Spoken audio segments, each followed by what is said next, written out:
And so I want to start actually by thanking the D Council at the University of Utah, whose funding has made this possible from the Thomas D Endowment. And I also want to thank Sean Delascave in my department, in the Department of World Languages and Cultures here at the University of Utah, because he's really helped me with a lot of the logistics of this event. I started my job during the pandemic and I kind of had no idea where to go with all my questions. So he's really been so helpful. He's been a great resource for me. And so I'm going to start by introducing the panelists today, giving some background also on Spanish history for those of you that might not know that context. And then I'll discuss also the cultural context of this film and how it's contributing to a larger debate in Spain. And then we'll hear from each of the panelists before hearing a response from Almudena Carracedo, who is our guest of honor today. And we're so pleased to have you here. And then after this intervention, we will have a chance to take questions from the Q&A. But again, for everyone who's in attendance, please put questions into the Q&A throughout the event, and we'll be able to address them at the end. I hope that we have about 30 minutes or at least 20 to answer questions. And so to answer your question, Amos, I will stop you, but only if you really go over time. Okay, so I'll start by first introducing Almudena Carracedo. She is an Emmy-winning and Goya-winning documentary filmmaker. She's born in Madrid, Spain, and she developed her professional career in the US, where she directed and produced her debut feature film, which was the Emmy-winning documentary called Made in LA. It deals with immigrant workers in Los Angeles. And in 2012, she returned to Spain to work on The Silence of Others in collaboration with her husband, actually, Robert Bejar. And this film is executive produced by Pedro Almodóvar, and it's won over 40 international prizes, including the 2019 Goya for Best Documentary. That's like Spain's Academy Award. It's a very prestigious award. 2 Emmy Awards, including Best Documentary, a Peabody Award, and the Panorama Audience Award at the Berlin International Film Festival. It was also shortlisted for Best Documentary Feature for the 2019 Academy Awards. And Carracedo has also won several awards herself. She's a Guggenheim Fellow, a Creative Capital Fellow, a Sundance Time Warner Documentary Fellow, a United Artists Fellow, and she holds an honoris causa from Illinois Wesleyan University. And she currently teaches documentary at NYU Madrid. And so again, thank you so much for coming today. We've also got Laura Gamboa, and I did shorten everyone else's bios. I'm sorry, you're all wonderful, but I just want to have time to also talk about the film. So Laura Gamboa is an assistant professor of political science here at the University of Utah. Her research focuses on institutions, regime, and regime change in Latin America. Professor Gamboa's book Manuscript studies opposition strategies against the erosion of democracy. So I'm really excited to hear what you have to say today.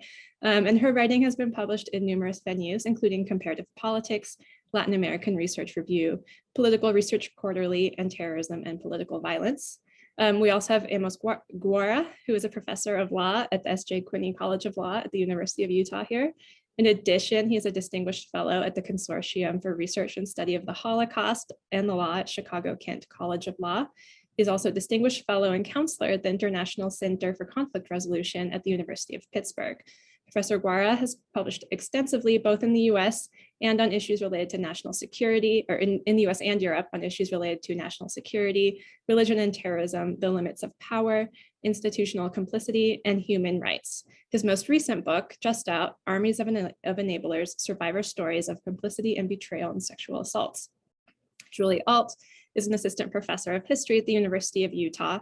Her areas of expertise are modern German history, modern European history, and environmental history. Her research examines the relationship between states, citizens, and the environment, the permeability of modern political borders, and questions of legitimacy under modern dictatorships and authoritarian regimes. She recently published Saving Nature Under Socialism, Transnational Environmentalism in East Germany with Cambridge University Press. And then for those of you who don't know me, which I think is many of you actually, I'm Jacqueline Sheehan. I'm an assistant professor here at the University of Utah. My research focuses on the intersection of media theory and Spanish cultural studies, and it engages with issues of memory, authoritarianism, and exile in 20th and 21st century Spain. My book project is called Capital Cinema, and it explores how cinematic representations of Madrid reveal the cultural and material endurance of authoritarianism 50 years after the death of Francisco Franco, which is what we'll be talking about today.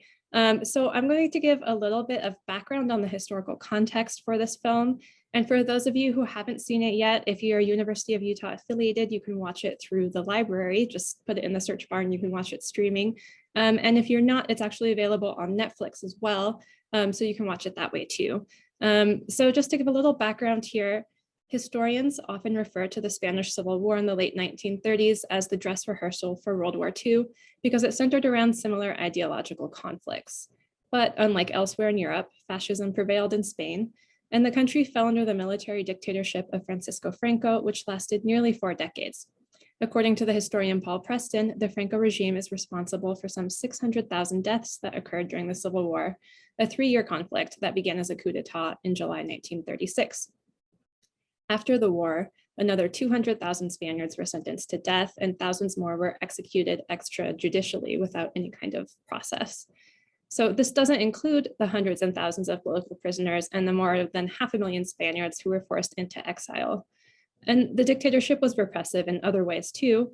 There was no freedom of press and only one political party, that of the regime. So in short, these various forms of Francoist repression enacted a damnatio memoriae, or a total erasure of the Spanish Second Republic that had preceded the dictatorship and that had lost the Civil War. But when Franco died in 1975, the country did peacefully transition into a democracy, the democracy that it remains today. However, this peaceful transition also involved an official forgetting through 1977 legislation known as the Amnesty Law, which the film covers. And this legislation protected perpetrators of crimes under the dictatorship from legal prosecution and essentially had the effect of continuing the silences of the dictatorship. There was no accounting for the past, no determination of responsibility, and no reparations for the victims. Instead of holding the old regime responsible for its really atrocious human rights violations, the politicians of the democracy collectively decided to forgive and forget in order to turn the page. And I don't mean to simplify here what was in reality a complex political process, but I think it's important to note that when a political system has been in place for 40 years, it doesn't just disappear with the death of its leader. So despite this institutional silence regarding the violent past during the democratic period, there was a great deal of cultural production in Spain, films and literature that dealt with the Civil War and the dictatorship, also journalism. And this trend, especially starting in the early 2000s, began to gain a lot of momentum, especially in the cinema and publishing industries, as films and literature began to explore the recent past. Some scholars call this the Spanish memory boom. And some of these films are more well-known than others. For example, many of you probably know Guillermo del Toro's 2006 film Pan's Labyrinth, or maybe the novel La Voz Dormida by Dulce Chacon, and that was also later made into the film. The interesting thing, I think, about these works is that they serve as a sort of social indictment of the crimes of this dictatorship, a trial by film, if you will, in the absence of any sort of official institutional justice. And I think that's something that The Silence of Others does exceptionally well. So The Silence of Others also centers on a legal case. It follows the ongoing fight of the victims of the Franco dictatorship to bring an international lawsuit against their torturers using this framework of crimes against humanity. It's a complex multi-party case, and there's really more than one story in this film. It was filmed over 6 years, and as Almudena Carracedo and her husband, Robert Behar, followed the victims. And I'm sure Almudena will tell us about all the footage that she had. She just told me earlier that she had over 400 hours that she had to parse down into this hour-and-a-half documentary. So you can just imagine all the storylines that they had and everything that they had to edit down. But the filmmakers found an incredibly effective way of communicating both this individual struggle of the victims and their families in Spain, what Almudena has earlier called history with lowercase h, and also Spain's larger national struggle to come to terms with its dictatorship. The film has been widely successful both in Spain and abroad. And I've already mentioned the prestigious awards it's won both nationally and internationally, but perhaps more importantly, it generated a series of conversations in Spain's public sphere. remained in cinemas for nearly 4 months in Spain, which is quite a feat for a documentary film. It also became a trending topic on Twitter when it aired on Spanish public television, and the Prime Minister himself tweeted that everyone should watch it. So The Silence of Others brings to light stories that really have not received this kind of attention in Spain's public sphere. The film provides documentary evidence for many of the human rights violations that were simply ignored in the transition to democracy. And so here I want to bring in a little bit of documentary theory, but in his classic book on documentary, Representing Reality, Bill Nichols develops a theory that considers the rhetorical modes of documentary film and the capacity for film to produce an audiovisual argument. And so it's helpful here to think of the many meanings of the word represent. A documentary may represent reality in the sense that it depicts the world around us, but as Bill Nichols reminds us, representation can also mean speaking or acting on behalf of another, of advocating in their place, for example, in a legal case. So Carracedo documents the testimony of the victims of the crimes. She uses archival footage to present the pertinent historical facts. She documents the material remains of the victims who can no longer speak as their bones are unearthed from mass graves. And then she artfully weaves together a story through personal voiceover and other poetic narrative elements like those beautiful shots of the statues that we see. So in this sense, the film works alongside the international lawsuit that it follows.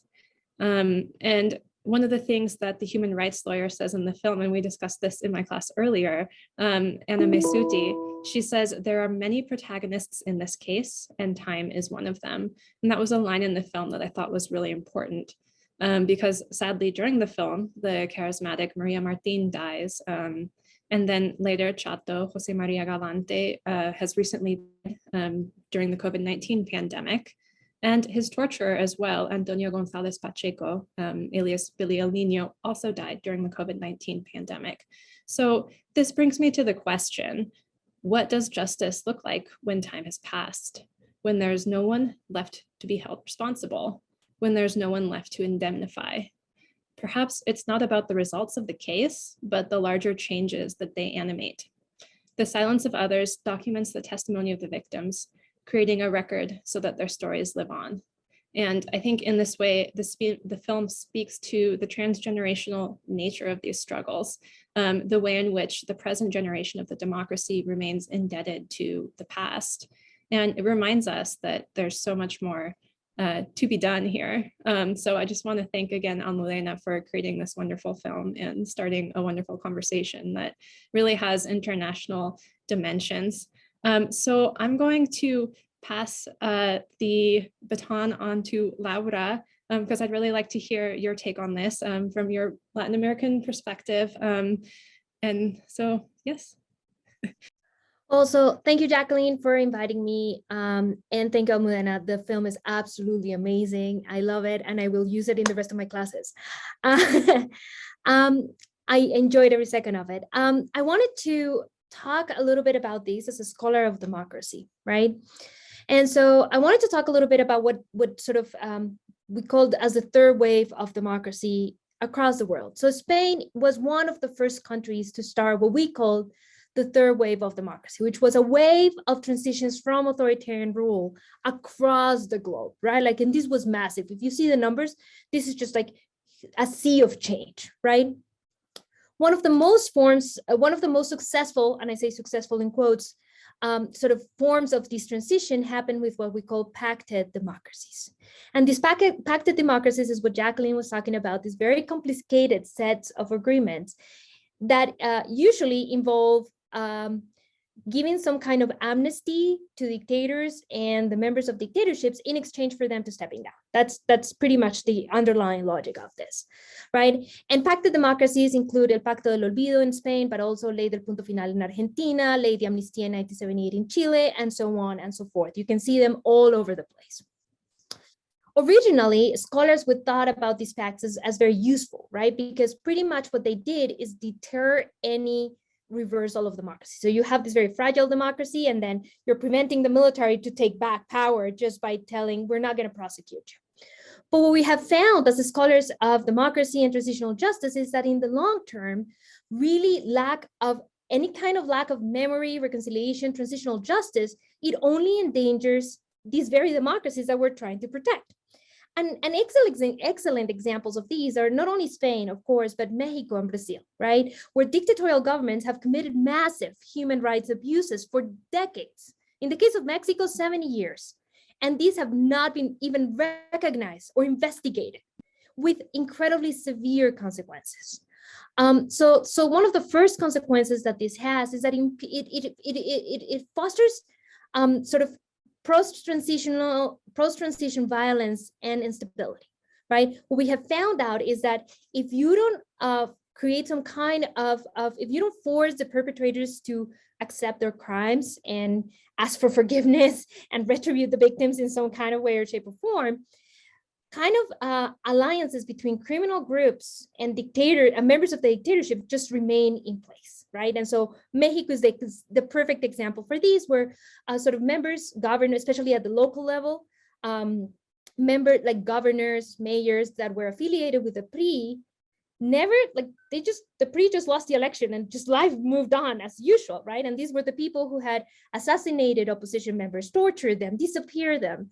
And they built these criminal rackets, and these criminal rackets were never disrupted. And because they were never disrupted, Mexico has this new second wave of violence that feeds off this impunity. And that is incredibly dangerous for democracies, broadly speaking. I also think that it creates an overall sense of impunity. And so in the work of Pamela Yates, for example, you see a lot of this in Guatemala, right? And so what you see is how sort of indices of, for instance, sexual abuse in Guatemala are huge. And part of these perpetrators, by the same perpetrators who committed crimes in the 1980s and the 1970s and the 1990s during the Civil War, and they were never penalized. So why would you expect to be penalized now? What is the deterrent for you to stop committing these crimes, right? And so what we have seen in the past decade or so is that this lack of transition creates this very fragile, like it just breaks up these very new democracies. I think these kind of, or what the scholars have found out is that these kind of amnesty laws also promote some kind of, I'm going to call this amnesia, that prevents society with to deal with what we call foundational grievances, right? These are grievances that run deep inside the country foundations. We're talking about slavery in the US, the armed conflict in Colombia, the civil war in Spain. Like runs deep into the history of the country. And it was interesting for me to see in the documentary, people like Mariano Rajoy or the King Felipe VI saying, they were talking about the risk of reopening wounds. And I was like, these wounds were never closed. What are you talking about? Right? Like, and because they were never closed, they re-emerge in the political arena, and they usually re-emerge in more severe problems, right? So is what we're seeing here with sort of the racial, the sort of the racial divide in the United States nowadays. Or I would dare to say, for example, the separatist movements in Spain, right? Like these are unresolved issues, and the lack of conversation does just not make them disappear. It also prevents like an honest approach to the past. And in doing so, just a better understanding of figures like Franco. I was looking at the sort of the images of the documentary in El Valle de los Caídos, where people were, celebrating Franco. And I was like, think about this. Franco was Hitler's ally.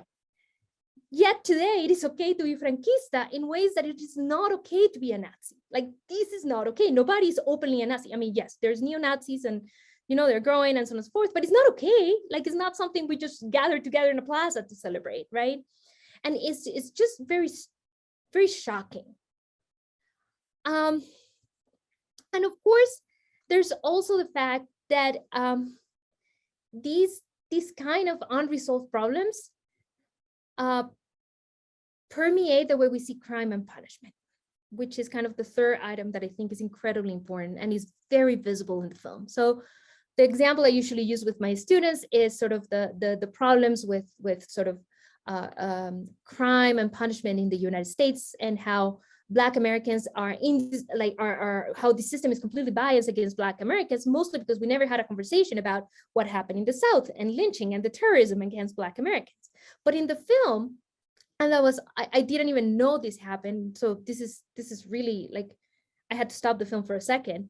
they talk about these women whose kids are stolen. Now, stealing kids, unfortunately, is not new. Like Argentina has a huge cases of this, though they're well more advanced in the investigation. But this idea that it's okay to steal kids of single moms is how this kind of impunity permeates the way we think about crime and punishment nowadays. Like this happened in the 1980s. I was alive then. Like it's just heartbreaking. And so I think this is like bringing these things to light. Just kind of is kind of puts on the table the need to have the conversation, right? Which of course comes to the last topic. I don't know if I'm behind my time or not, but just feel free to show me. Okay. Watching the documentary, I also think sort of the interesting question from the political science point of view is, why do we see these processes emerge in some countries but not others? And this is not an original question. Several people have done research on it. One form of answer has to do with, well, you need the right people in power, you need the right president, you need the right, and of course there's that. But then the other part, which is one that comes across in the film systematically, is the lack of judicial resources, right? So one of the big problems that we have in dealing with human rights abuses, and this has been true since forever, is the fact that sort of positivist law does not quite contemplate them, right? So they prescribe, and they're not quite included into the code that was written by the dictatorship, not surprisingly. And so because they're not contemplated, like judges, they just don't know how to deal with them. And so what we have seen in countries like Argentina, in Peru after Fujimori, is that NGOs usually do the heavy lifting on this side. They usually take a long-term approach in trying to push judges into accept a new doctrine, to put it that way, so they can understand these crimes under a different legal light, to put it sort of in that way. But there, of course, is the other part, which is no country wants to start a process of a transitional justice. And being in a country that is currently going through a transitional justice process, I can tell you why. It's just incredibly divisive and conflicted. It's a complicated conversation, right? And it's disruptive and is so much needed. It not only implies a revision of history that many resist, right? So it's what we're seeing with the Confederate movements in the US. I think Jacqueline and I figured out that we had this in common when I brought up the comparison between El Valle de los Caídos and the Confederate statues in the US, and how conflictive these two situations were, and how they just stem from the similar problem. But also it challenges individuals whose power depends on this impunity. And so what we have, this is kind of hinted by the documentary here and there when they talk about how Spain has systematically blocked the extradition of these criminals, or even the depositions. But this is certainly plainly evidenced, particularly in the past 10 years, in countries like Guatemala, El Salvador, where governments, where you have the beginning of these transitional processes, and you have the trials of people like Rios Montt, for example. But then all of a sudden they stopped. And they stopped because they start touching people who are in power, or have relations with people who are in power. And so you suddenly have this I scratch your back to scratch mine kind of situation. And so all of this effort and energy invested seems to have stalled, right? Now the international community could do a lot about this. And I could talk about how sort of the Donald Trump administration actually, the lack of action by the Donald Trump administration allowed for these processes to stall, but I'm happy to do that in the Q&A. And so this comes to this, of course, and this is of course also evident in the film, and I don't want to be sort of oblivious. This comes at a huge personal cost for the victims, right? Like, so sort of the losers of these are victims who do never get to figure out where their families are. They never get to bury them properly, so on and so forth. And so I think in general, sort of this film is a great representation of the costs and the importance of transitional justice across the world. I do have a question, if I can squeeze it in here. Watching the film, I thought a lot about Pamela Yates's work, and I was wondering what happened after the film. So one of the cool things that happened with Pamela Yates is that her work actually was used in part of the processes held against some of the military in Guatemala. And I was wondering if the film has had a similar effect in Spain, if there has been some kind of if it has been taken by authorities or other groups as sort of a way to sort of help these transitional justice processes. So in general, I enjoyed it very much. Thank you so much. It was a fantastic documentary. Thank you so much for those comments, Laura. I'm sure we'll get to the question in a minute.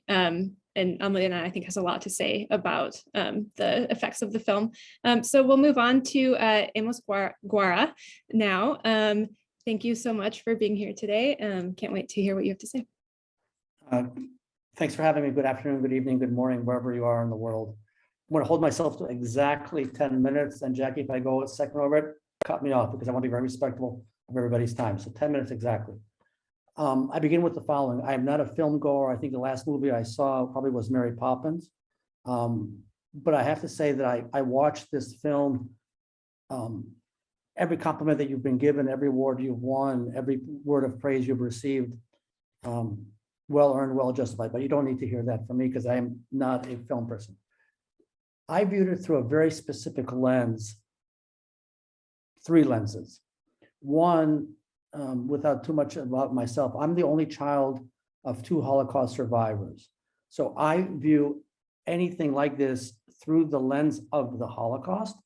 And the whole question of, in essence, what you're getting at, which is, I don't know if I would call it collective amnesia or willing amnesia by deliberate decision. So that's one.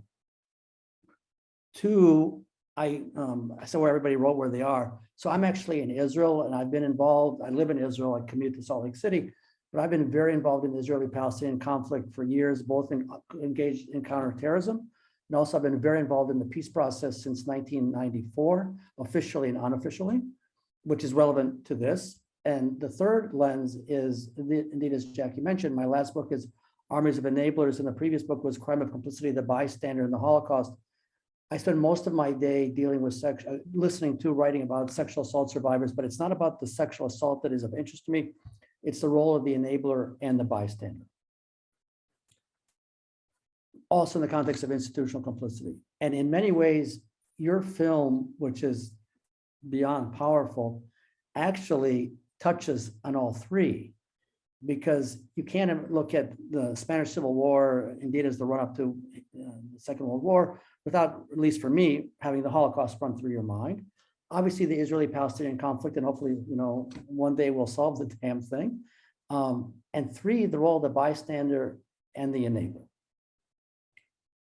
So I don't know much about the Spanish Civil War. I read like everybody else, and obviously I watched the movie, and yes, I've been to Spain and all that. But what's of interest to me is how there's almost a deliberate decision today, which you address, using the American expression of let bygones be bygones, que sera sera, move on. And I find that approach, which I understand has literally been institutionalized in Spain over the course of the years, to be utterly untenable. And it's untenable from 2, if not 3 distinct perspectives. One, it's untenable from the perspective of the victims, whether they're dead or alive, by the way. 2, I think it's untenable from the perspective of educating the next generation of Spanish children, because not knowing what their grandparents did or what was done to their grandparents strikes me as having an enormous vacuum in their lives. I mean, it is, I hope you're not offended by this, it's a little bit leading a false life. Because if you don't know what your grandfather or grandmother did or was done to your grandfather or grandmother, you don't really have any roots. There's nothing that's really founded, or there's no foundation in terms of who you are. And if there's one thing that I've learned from my Holocaust research, without knowing either who your grandfather was or what was done to them, there's no way you can really know who you are. And the third reason this is, I think, so particularly powerful, it's clearly a lesson for Spanish leadership today, tomorrow, that is going to absolutely have to force the people in Spain to understand Spanish history. And it's not like we can just, gloss over the Inquisition, we can gloss over the Spanish Civil War, because a critical part of Spain today is based on what happened in the Spanish Civil War. what I found to be particularly powerful in your movie is the voices, particularly of the woman who was looking for her father. And then when she finds the skull, by the way, I leave it to you. I don't really know if that was his skull or not, but that's not important. She believed it was his skull. And for her, that gave her, if you will, closure, full stop. The bystanders and the enablers then and today who knew and chose not to act are, from my perspective, and I have no hair, but I put on my legal hat, they are as guilty as the participant, full stop. I've been very involved in legislative efforts, not only in Utah, but in different states, different countries, on criminalizing the enabler and the bystander. And I think to really get at the power of your movie, not only do you need to look at the perpetrators, but I think you also need to ask the broader societal question. But hold on. Not only society as society, because that's too easy, but specific people who saw, knew, chose not to act. So you highlight there the interrogator, Billy the Kid. Okay, so Billy the Kid, but there are Billy of the Kids throughout the world. I mean, they're everywhere, right? But they're actually, frankly, with all due respect, they're not interesting. I mean, he's the henchman, but he's not interesting. What is really of interest are those who knew about Billy the Kid, who were part of the apparatus officially, unofficially, and chose the easy thing, which is, you know, to turn their neck, look away, and ignore it. For society, whether it's Spain or any other society, Germany in the context of the Holocaust, for society to really come to grips with the actions, the evil actions of the past, focusing on the perpetrator is easy. It's actually too easy, and it's actually not the real issue. The real issue for me is those who are part of the larger system, who knew of the travails of the other or of the others, and for a variety of reasons, we can have a long discussion about why, you know, people turn their heads, but people do turn their heads. I think the really interesting question, Spain 1936, and then Spain 2022, to understand Spain 1936, needs to really ask itself why people who knew or should have known made the decision, you know, to turn away. When I take your movie in all of its power and I combine it with questions about the Holocaust and not the perpetrator, because the perpetrators, as I say, are not interesting, but the enablers and the bystanders, I think if we're really serious about addressing harm, evil, the focus needs to be on a category that has largely gone unaddressed. I think those are the bystanders and the enablers. And what the power of that woman is, first of all, it's overwhelming. On a human level, it's overwhelming. She, more than any of your other interviewees, is the one who caught my attention.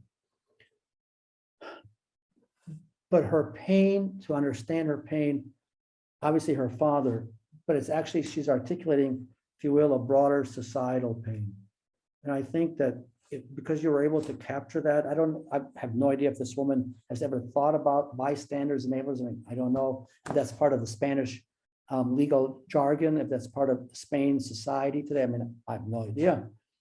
But it seems to me, if you as a representative, obviously this extraordinary filmmaker for which you're to be congratulated, but and I see there's a great question from Mr. Fox about teaching the Spanish Civil War and Franco since the film. I think that's exactly the question. Do we say, God, that was a great film, what's for dinner? Or do we say, wait a minute, we now need to ask ourselves the really difficult question about who we are as a society, who we were as a society, and what the hell do we teach our young people, and what do we do with that? And it seems to me, and Jackie, I'm so honored to be invited to, you know, participate in this conversation. The questions that have been posed, yes, they're relevant specifically to Spain. They go way, way beyond that. And Laura, what you were talking about, the broader context, I think it makes absolute sense. I will stop with this because you told me 10 minutes. The question, the specific question about enabler bystander is one that if we really are serious about addressing evil, if we are serious, we're going to have to move well beyond the perpetrator and address the question, which frankly requires all of us to do something that's uncomfortable as hell. That's to take a mirror, hold the mirror up to yourself and ask yourself, are you an enabler and a bystander? Jackie, thanks for having me. Thank you so much for that. I think you touched on a lot of the important issues in this documentary, and the fact that we really like to have a villain, right? But that really ignores the way that this repressive apparatus works in this context and in many other contexts too, right? The way in which power works isn't often through this person, this figure that we like to villainize, this perpetrator. And so Almudena, I think, has a lot to say about the also educational component of this film. But before we move to you, I'd really like to hear what Julie has to say as an expert in European history. And I know that you have a lot to say about the legacy of fascism as well. Yeah, thank you, Jackie, for organizing and for this wonderful documentary. The documentary was so powerful and moving, and I had so many different directions I could have taken my thoughts in for today. It was hard to focus in on what I wanted to speak about. But I finally sort of settled on two particular aspects I wanted to consider here.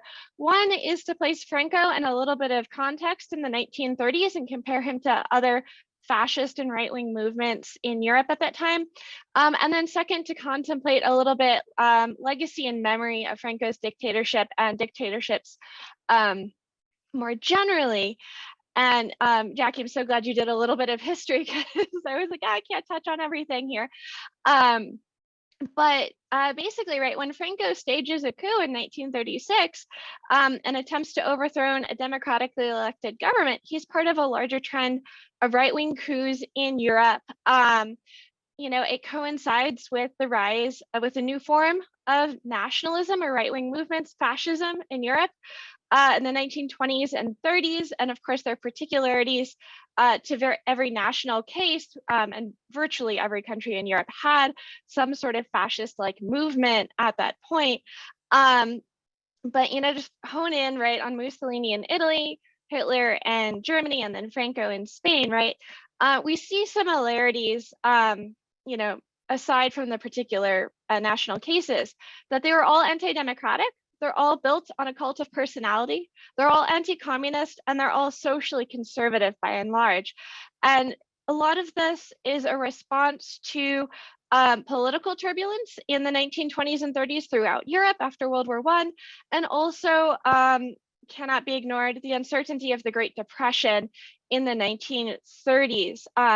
These radical anti-democratic options looked more viable to a lot of people because it seemed like democracy was weak and unable to address the concerns at the time. It's not a justification for what happened, but an explanation for why some people did what they did.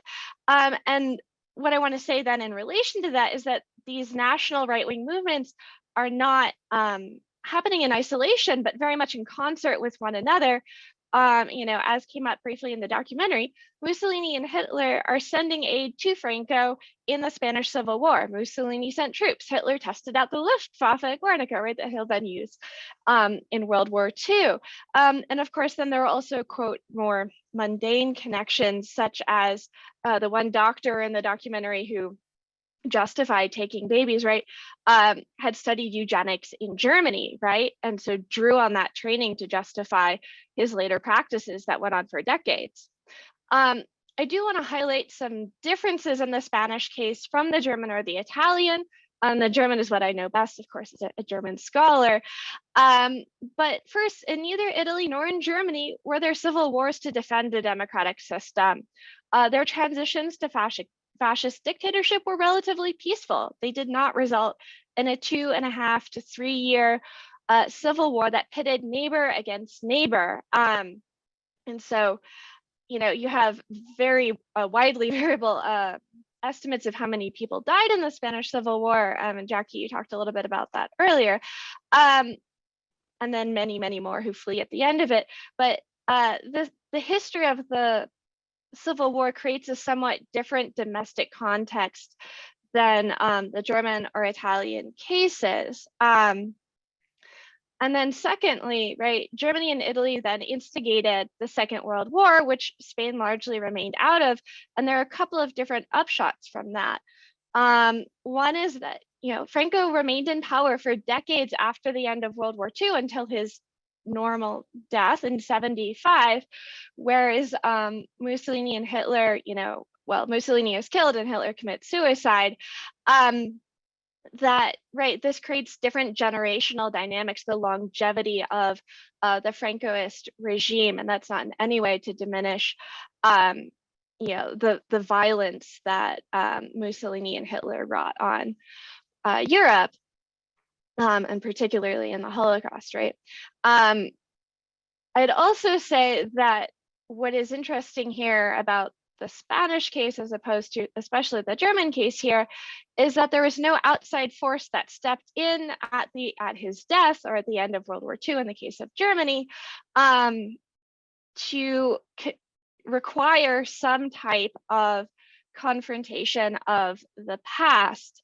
And there is much you can criticize about how denazification was or was not carried out in Germany, but there was some low level of confrontation. If nothing else, a handful of higher up Nazi officials were put on trial through the International Military Tribunal for crimes against humanity, which was a new category invented in response to the Holocaust.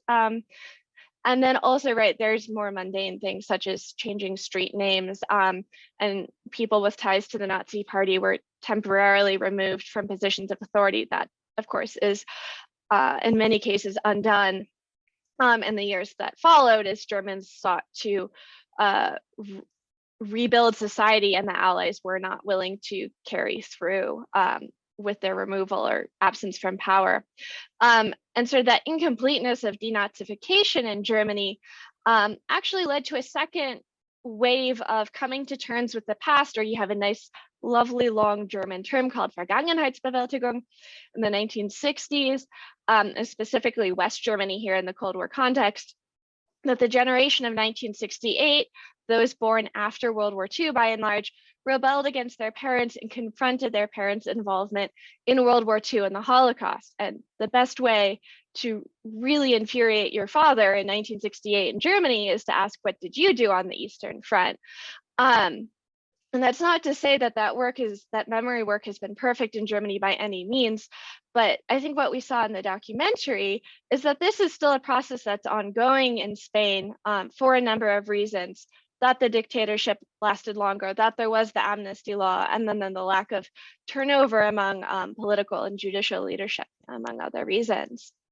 My second set of thoughts had to do, comes out of that, which is to do with memory and legacy of dictatorship more broadly. And as a number of people, Laura has already mentioned, for example, dictatorships do not just disappear. And that when a democracy is founded afterwards, it is of course shaped by what came before, and that there are long continuities here.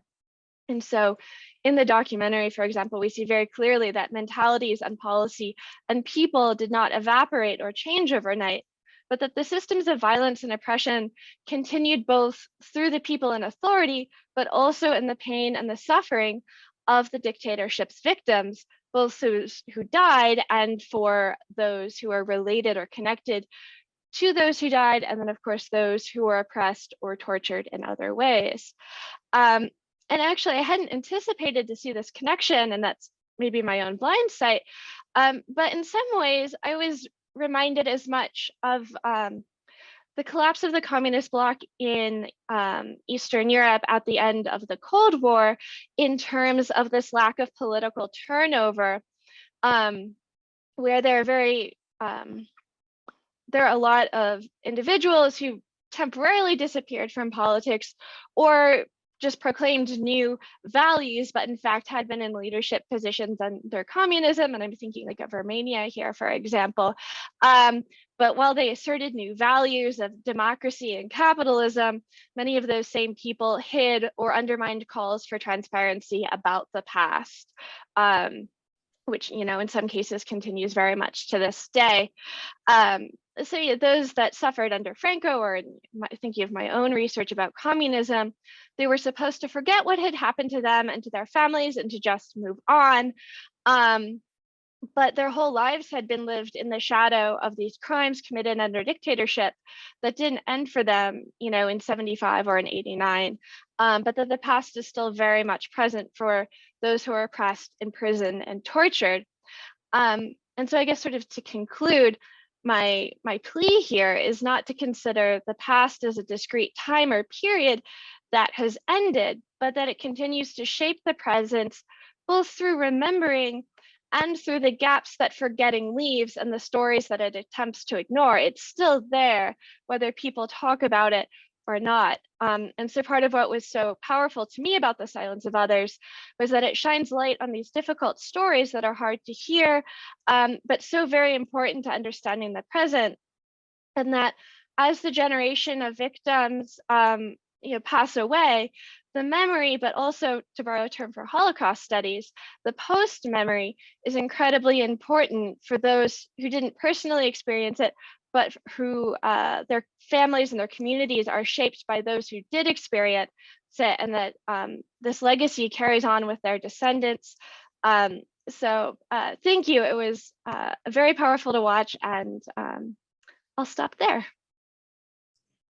Thank you so much, Julie. That was, I think, a wonderful context to move on to Almudena's response to this, but just kind of covering how this history remains present, and that is so visible in Almudena's film. So yeah, I wanted to give you a chance to respond to these questions. I know that you have a lot to say about all of these themes, so I will just turn the table over to you. Oh, wait, actually, the audience also, while Almudena is talking, please consider putting a question into the Q&A. You can also vote or like questions if someone asked a question similar to one that you have, and I will monitor those as Almudena is responding. And the Q&A is down there with all those little buttons on the bottom. Okay, thank you, Jackie, and thank you, everyone. It's really wonderful to hear your reflections and your thoughts from different fields of a study, right? It's kind of hard to respond to everything because it would just be a little bit unorganized, but I'll try. In a way, I think what filmmakers try to do is, and I've seen myself often in like academic conferences where basically from different fields of study, you arrive to the same conclusions that I arrive, but sometimes we have different nomenclature or different names, and yet we all kind of come to the same conclusions, or we will try to portray or to explain the same things. That's not to say that we actually did read a lot, and we read a lot about Holocaust studies, we read a lot about trauma studies, about transitional justice, we have academic advisors. And so at the end, we've become sort of mini experts a little bit on a little bit of everything. And so it's really wonderful to hear you all talk as experts, real experts on these issues. So I think I'll tell you a little bit more about how the film started and how it came to be. And then I think I will try to address a little bit some of these points. And there's also a question about schools and as Laura was saying, also the impact of the film, right? So I think the film, and you're going to have to hear the same thing, Jackie, again from the previous class. But so I think that the origin of the film was a feeling that connects with some of the things you all were saying of a generational debt to that past that was not past, right? To that past that was very much present. And I think that there came a point where I understood that as a filmmaker, this is something that I had to do. And it's really beautiful, Jackie, that you mentioned Pan's Labyrinth and La Voz Dormida, because the film that actually shook me to my core was Pan's Labyrinth. I think it was the first time that and I'm not saying it's the first time it was represented, but it's the first time that I saw fascism on the screen. Not the history, not the Civil War, which had been kind of a little bit washy-washy, on Spanish films, but fascism, like that concept of, and I remember that I had to go to the bathroom. I was feeling completely sick, and I decided to go back into the screening, and maybe there this film was born into deciding to face it, And then La Voz Dormida is written by Dulce Chacón, and she's actually the author of the title of this film. Dulce Chacón was interviewed somewhere, and she said, it says our parents were too close to the period to tell us we don't know anything, so we cannot tell our children.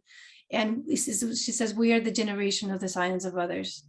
And I told Robert, my husband and co-creator and father of my child and producer, I said, one day we'll make a film that will be called like this, The Signs of Others. And yes, so fast forward a little bit, it all started kind of with the whole issue of sawing children.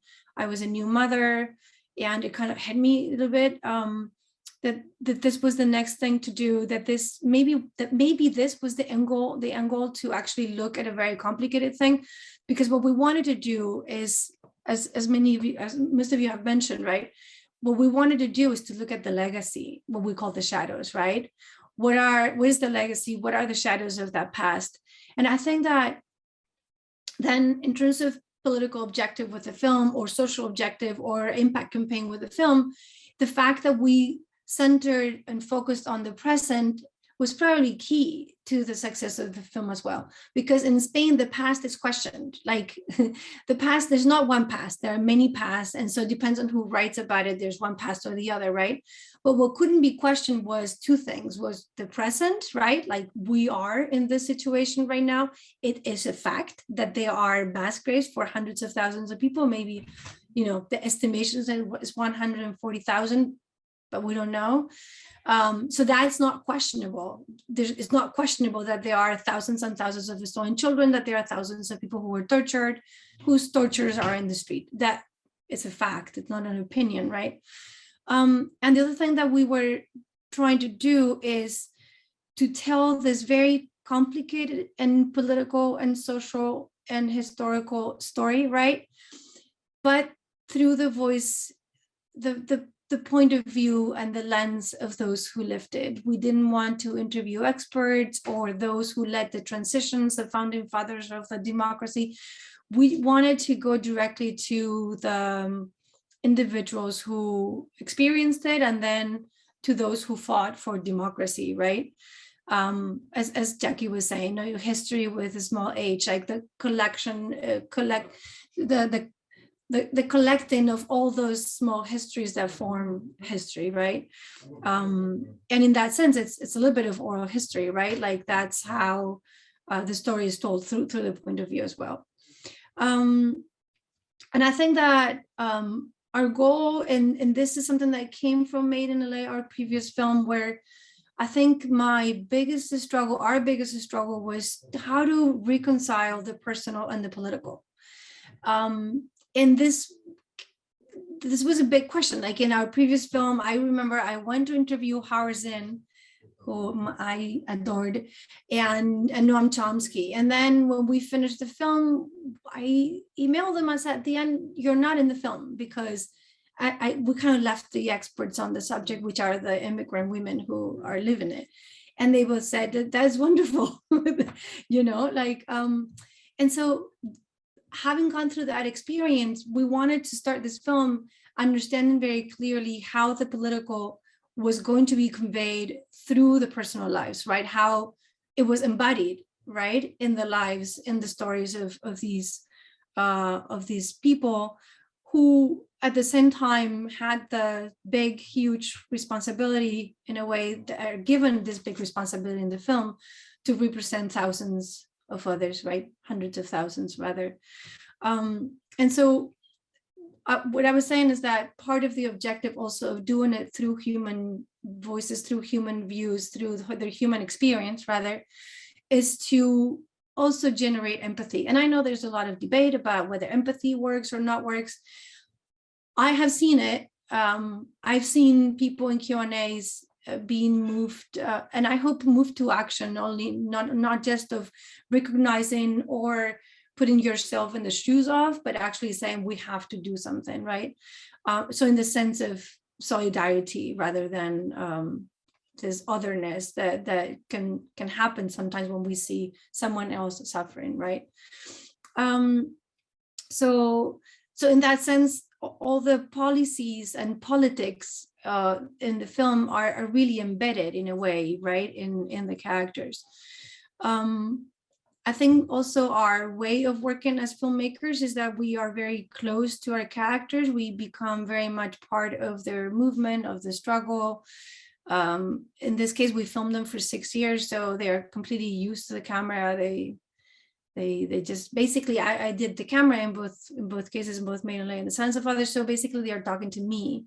And that sense of implication, I think, of being in the film, of that intimacy, I think crosses the screen. And so the viewer can actually feel that intimacy and that being part of that struggle or that suffering or that moment, you know, because there are moments where you laugh and moments where you cry, like that, such is life and such is the struggle as well, right? I think that also something important that deals with all of these things is that our goal was, what we had was like a twofold, right? On one part, it was to provide visibility for victims that had not had visibility. And I said this before to Jackie, but right, like we never feel that we give a voice to people, right? We feel we give them a platform or a way for more people to know about who they are, because they have a very strong voice, actually. But at the same time, and for this to become a tool for the movement, and I know Pamela Yates, and she's a really good friend, and I love her films as well.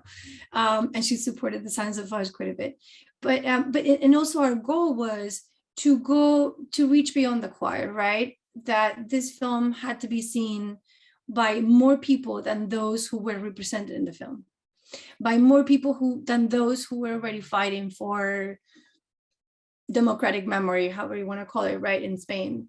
And so I think that perhaps as a consequence, but it was not a direct goal of it, is that the film kind of goes straight to the heart.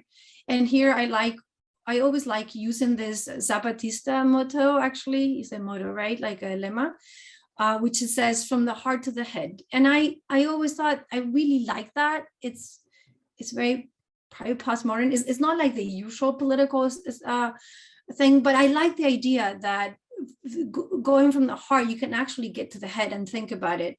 And what we had seen with this kind of film is that very often when you go straight into the political kind of pamphlet, almost, people just disconnect, you know.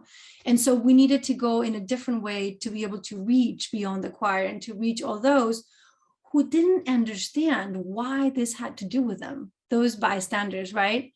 They didn't understand why, if they didn't have direct family members who were, you know, part of the repression or who were sort of repressed, why did that had anything to do with them, right? And I think that was one of our goals. And so I think that as a result of the film, a lot of people have understood who their family really was, who their grandfather was, what happened to grandma, you know. And I've seen this live in Q&As, people realizing as they are speaking that their grandmother was executed, and that's why they never talked about her or ex. I've seen this happen, you know, in front of me. But also for all those around in audiences, and we've seen this too, to understand that this is something that affects us all as society, right? What kind of peace, this is Lara, you were saying that is in transitional justice theory, right? What kind of peace can we have if we don't have justice, if the peace is done at the cost and the suffering of hundreds of thousands of your citizens, right? Of your neighbors, the teacher, the fishmonger, the people around you, right? Like your uncle that you don't even know, right? And so that's why I think our objectives with the film were part of the making of the film. It's not that we made it and then we thought, what are we going to do with it? It was more like, how are we going to make this film so it can have the reach that we wanted it to have, right? In terms of the enablers and the bystanders, I think that something very interesting that we wanted to bring up, right, is something that really pains me, which is the international betrayal of Spain, right? And Chato, one of the characters, used to say as a joke that they liberated France, but then they forgot to cross the Pyrenees, right? It's like, you know, separates France and Spain.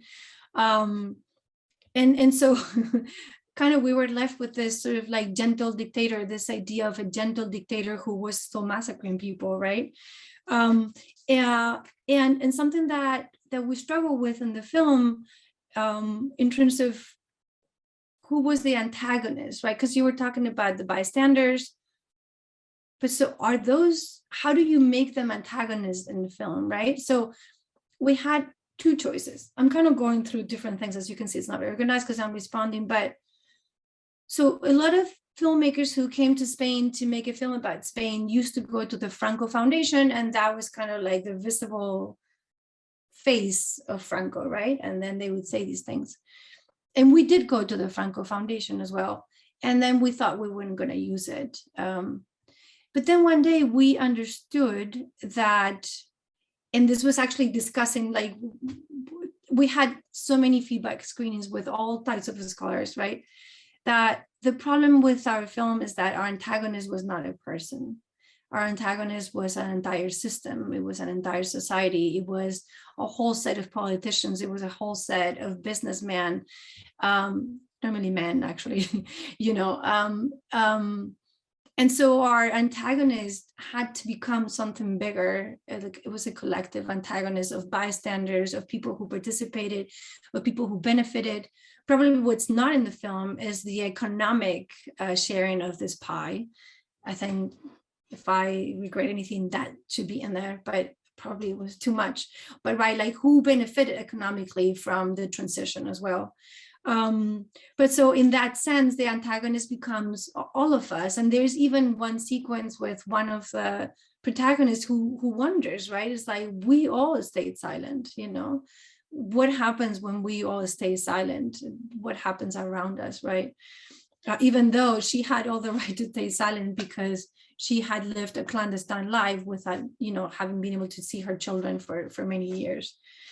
But we did try to make it, again, everything in the film is implicit, not explicit, to help for people to understand that Billy the Kid is not just Billy the Kid, it's all the Billy the Kids, right? That is the whole system that enabled Billy the Kid, even though he became a symbol, right? And he became a symbol, I was telling Jackie before, because he did tell people, remember that the person who tortured you was Billy the Kid. And so when all these people came together, all the victims came together, the name that came up was Billy the Kid, you know? But Billy the Kid is many Billy the Kids, you know? And so it's not just the Billy the Kids, but it's like all the people, you know, that like up in the system and in the apparatus of the state, right? So I wanted to mention just right. So something about what justice looks like, right? So this was a question that I asked all the participants in the film. What does justice look like for you? Because if there was something clear for us, is that if I could just write a word for the film, I would write justice. And it's very beautiful because the lawyer in the film who passed away, he didn't get to see the film actually, but we showed him a trailer, and he had been fighting, you know, tirelessly for universal jurisdiction. And he saw the trailer and he had tears in his eyes and he said, it's a film about justice. And I just felt it was just so incredibly beautiful, justice with a capital J now, right? And so we asked all the characters, what is justice? What does justice look like for you? Can justice be achieved after so many years? And the truth is that justice meant different things for each of them, right? For Chato, it was clear he wanted his torture to be to go through due process, to go through a trial and be jailed for crimes of torture, right? For example, Maria Martin or Ascension, like their justice was different. They wanted to bury their loved ones. That was justice was for them, you know. She says, to be honest, if I could just bury my mother, this is what Maria would say, then that I would get justice, you know. For the mothers and fathers of stolen children, and she says it in the film, one of the characters, well, they can only obtain truth because what justice are they going to obtain at this point, right? Even if they recover their children when they're 40, when the children are 40, like, you know, they took away their entire lives from them. And there are cases actually of re-encounters of people who just cannot make it anymore. It's been too long, you know. And so this was an issue that was actually at the very, it was in all of our funding proposals, right? Can justice be done after so long? I don't know if I have an answer, but I do think that this type of reparation that the film provided, and that everything that happened with the film provided, and I'll tell you more, Laura, in a second, right, is part of that justice, right? So I'll tell the story of Berlin because it's very beautiful. But so when we premiered in Berlin, we invited all the participants in the film to come with us, right? We actually got a grant from a foundation in the US, and the Catapult Foundation, and they actually gave us a grant so they could all come because it was also their premiere. And so it was really, they were all there watching the film. A lot of them had watched it already. Obviously, we had screened it and we had talked about it. For them, for some of them, it was the first time. And so after the film ended and we came up to the front, and there was, you know, it was really, really beautiful. The film won the Audience Award in Berlin, which is really beautiful. But so I just kind of stopped. I just stopped clapping. It's because the people are here. And so I started just calling their names, and they started coming down the rows. We were like 20 on stage at the end when everyone came up, and everyone was just like clapping to them. And I would say, because one of the characters says that, for me, that was my moment of reparation, you know, like when people saw who I was and what I had been fighting for, and suddenly I was not alone anymore. I was visible, you know. And so what's happened to the film, I feel like I've talked forever. How much do I have? How long? Just 2 more minutes? Yeah, just 2 more minutes, because I do want to address some of the questions. Yes, I do want questions. I think it's very important for people to participate, obviously. But so when the film came out, there are two types of impact, right? One was international, right? Which we discovered that like the film resonated in every country we went to. Like in every country, they said, oh, we have this legacy. We have this, like you were mentioning before, Laura, right?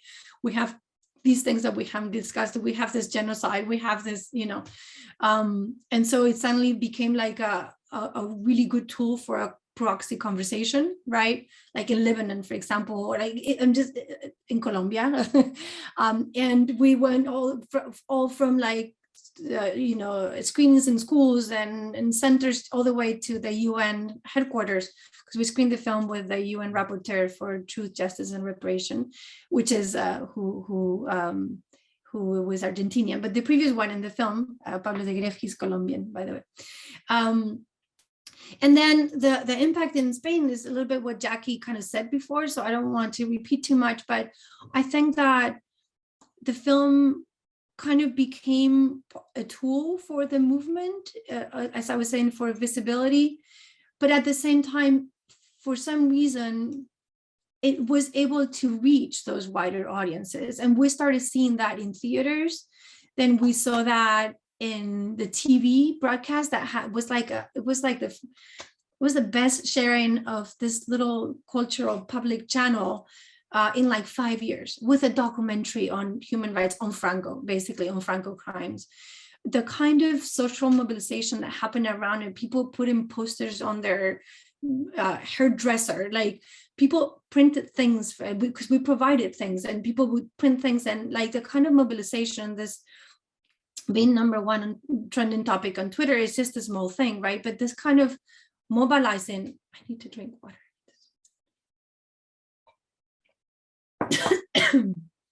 I just get really emotional about it. Kind of, I spoke a little bit to the need, I think, that Spanish society had to be able to debate these things, and for that younger generation who didn't learn things in school to be faced with that history. And I've seen young people so upset in screenings, like you need to see them, like really angry. It's like they've stolen my history. Like I didn't know any of this, much less, as I was saying before, like to even think, remember, realize who your grandfather was, or, you know, what happened to your uncle or ex, you know. And so I think that like society needed that. And again, and I always say this went along social movements. We were not the movement. We became a tool for a movement that had been working for a long time, that is made of thousands of women and men, you know.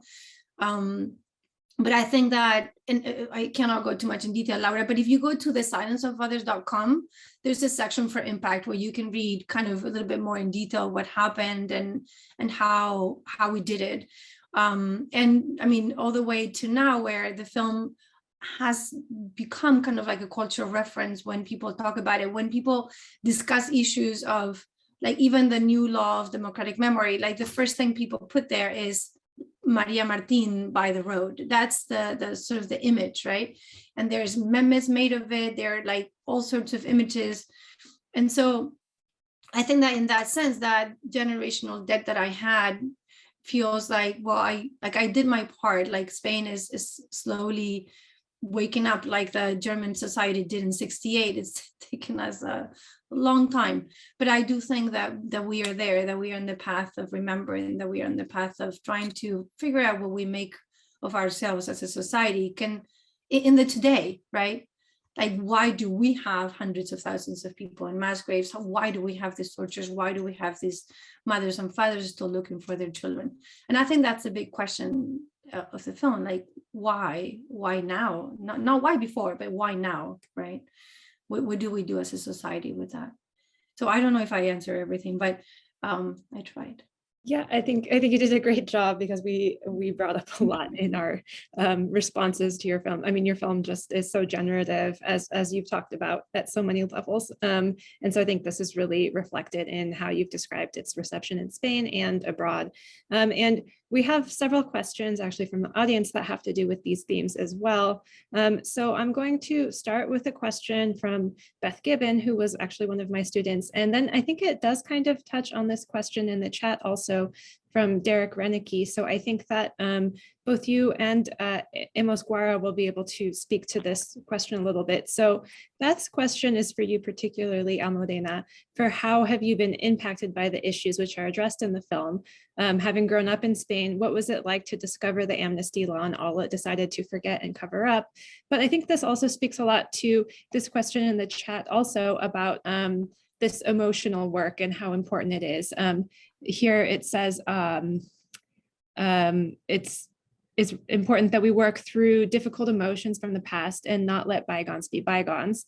How do you balance working through these difficult emotions from the past while still living in the present, facing the future with faith and optimism, and not being tied down to the past pain?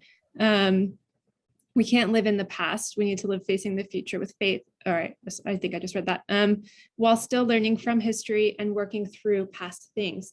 So if you would like to start, and then I know that you had something to add also, Professor Guiora. So go ahead. I think, right. So my parents were part of the fight against the dictatorship, but they did not experience trauma in that sense, right? Just that, you know, they could have been killed on the street, and that they were not, fortunately, you know. My husband is the grandchild of Holocaust survivors, actually, no, of Holocaust victims. So, you know, we come from two different parts. My husband is actually Jewish, from the US. And so I think that this is kind of like something I was trying to get to before, that I think that I was feeling more and more pain, and I had to understand and answer why I was feeling so pained about these issues when I didn't have direct victims in the family myself, right? For Robert, it was a whole complete different approach to it, right? But I think that's what I came to understand, right?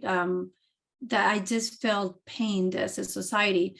But in answer to the past and the present, because this is something that's very much argued in Spain. Well, these things are in the past, and I think the victims actually want to live in the present, and they want to live in the future. But I think, and this is something that what someone says in the film, right? It's like, no one has asked me for forgiveness. I can't.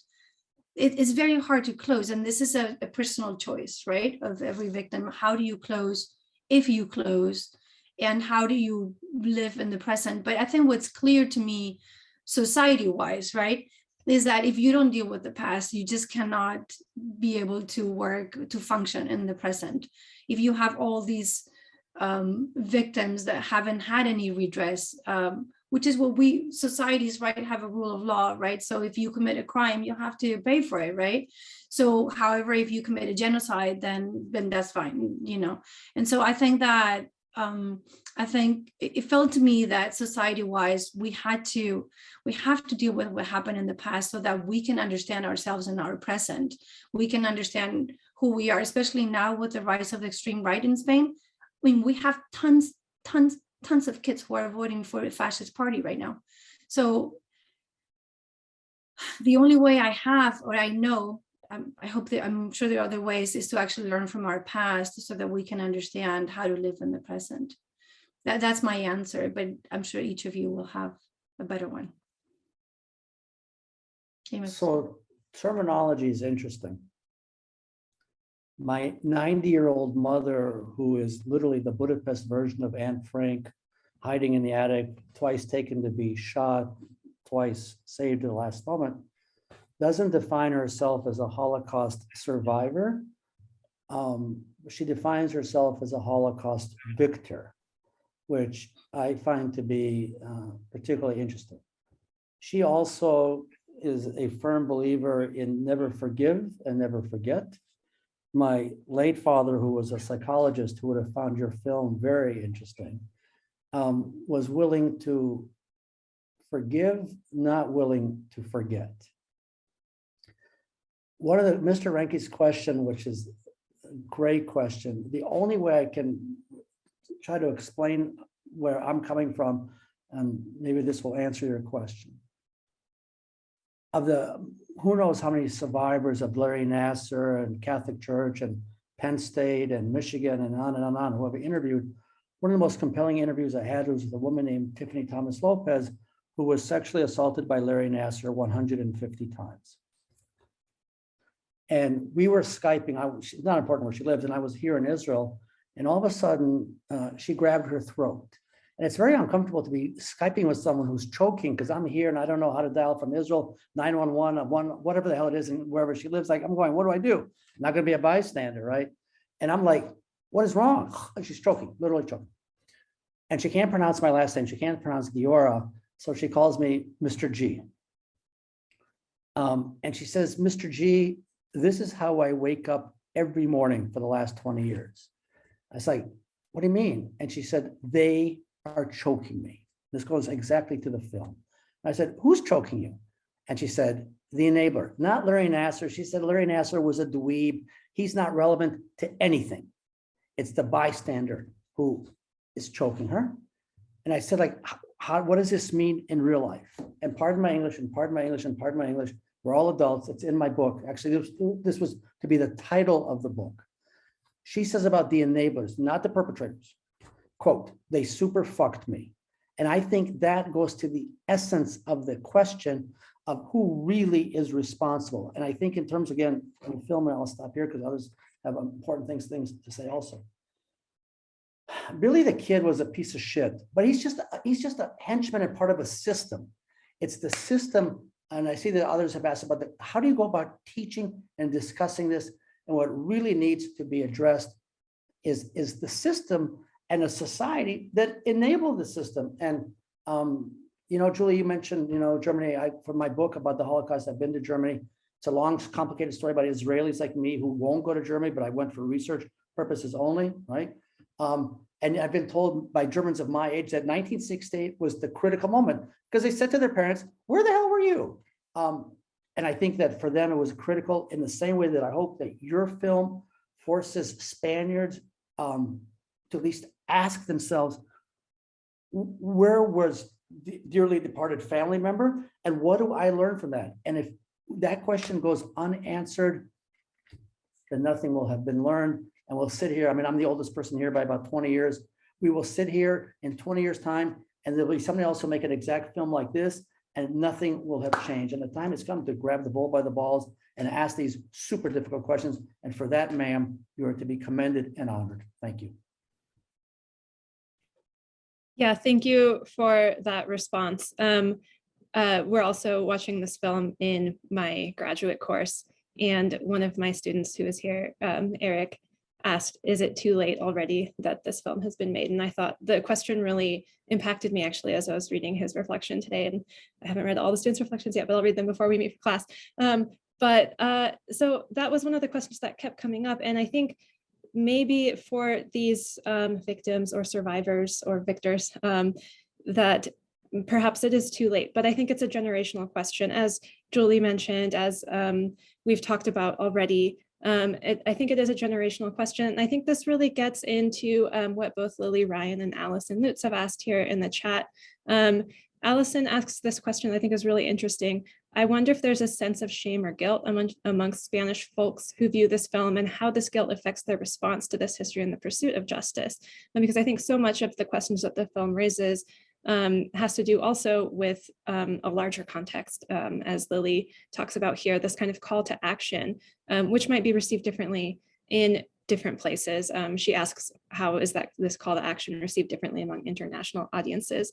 So I wonder if we could close as you talk a little bit about this call to action and returning to this question of generational debt that we've brought up a little bit, but kind of what is there to be done still? This is a question for me. Well, because I would just turn the question around like the film does, right? In a way, I think that the reason why the film has been received so differently wherever it plays, because I think it serves as a mirror, right? It's a proxy conversation. And I think that whoever watches the film starts thinking about what humiliation they've gone through or what societal misdeed has happened in their community. So I think in turning the question, I would say, what are the issues in your community? Because now when you see the film, you're like, oh, wow, the international community actually turned its back to Spain. But what is the international community doing with atrocities right now? Maybe that's a good question to start asking. And then even like, if you come closer to you, what is happening in your community that you're turning your back on? What are the issues in your community that need your support, that need your participation, that need your, your participation as a neighbor, as a participant in community. So I think that, and this is something a young student asked me in your class before, what can we do for victims of the dictatorship in Spain? And what they say, because they've been going to screenings everywhere in the world, actually, and they continue going to screenings in schools and everywhere. Now they actually do it via Zoom and this kind of things, right? But they say, well, it's what can we do for you? And they say, no, what can you do for you? Like, what can you do for your society, right? We're fighting here and we're trying to educate our children. This also answers another question, right? Because this slowly is entering school, slowly, very slowly is entering school. And there's a new democratic memory law that hopefully will address this. Let's see if it passes, But it's more like, what can you do in your society, right? Where's an injustice where you can actually look at and see what it needs from you, right? So, right, I hope the film actually makes us all reflect on these issues, right?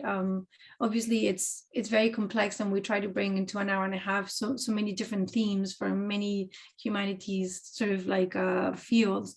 But I think eventually it comes down to our humanity, right? What do we do as human beings when we see someone else suffer, right? And how can we help alleviate that suffering or change it, or just directly overturn an injustice, right? There are just so many things happening in our communities where we can probably participate, so that we cannot say 20 years from now that we saw it happening and we didn't do anything. Great, thank you so much for that. We do have a couple more questions in the chat, but I wanted to give the other panelists a chance to respond to these conversations that we've had since you made your response. So I don't know. We'll be very thoughtful about it. So just me and Julie would like to chime in here.